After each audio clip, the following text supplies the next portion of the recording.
Continua la Copa es matí de Menorca. Rellam seguidament de més per Menorca i de la celebració del seu primer congrés, que es durà a terme els dies 20 i 21 de maig a Mercadal. Un congrés que pretén marcar el full de ruta cap a la Menorca del 2025. Per tant, rellam avui dels recursos hídrics de la nostra illa.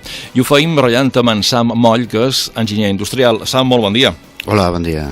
La sobreexplotació dels aqüífers durant l'estiu és preocupant? Sí, evidentment, durant l'estiu, durant les campanyes presents i futures, es presenten un gran estrès. Això pot donar problemes, ja en dona, i a llarg encara serien més preocupants. Les grans quantitats d'aigua consumida durant aquests mesos de fort turisme, fins a quin punt representa un perill seriós?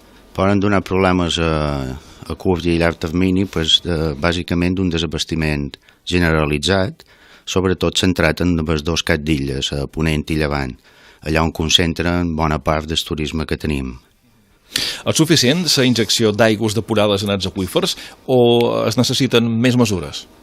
Hombre, el problema és insular i, evidentment, les aigües depurades tenen un gran paper a fer com a substitució d'actuals consums, ja sigui pel camp o sigui altres, podríem dir, per sanejament, el que serien els vàters d'hotels, etc., podien arribar a ser una gran aportació de caudals.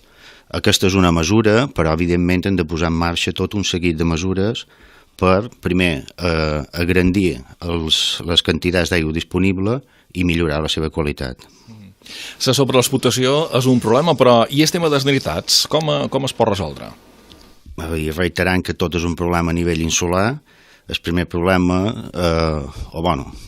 ben dit, els nitrats tenen dues fonts principals, una contaminació, i venen bé per abonaments excessius de camps i bé també per fuites de clavegueram o gestió de clavegueram indeguda. Per tant, aquests són els dos primers problemes que s'han d'atacar i solucionar.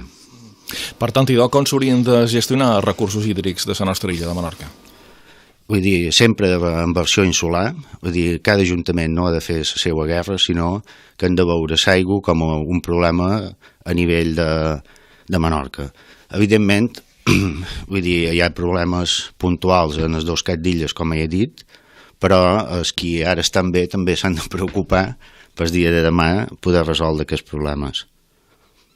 Molt bé, d'aquesta qüestió de l'aigua, de recursos hídrics, n'hem ratllat amb en Sam Moll, que és enginyer industrial, i n'hem ratllat amb ell perquè Més per Menorca prepara el seu primer congrés que es durà a terme els dies 20 i 21 de maig a Mercadal, un congrés que pretén marcar el full de ruta cap a la Menorca de l'any 2025 i l'aigua i recursos hídrics és un tema important. Sam Moll, gràcies i molt bon dia. Gràcies, adéu.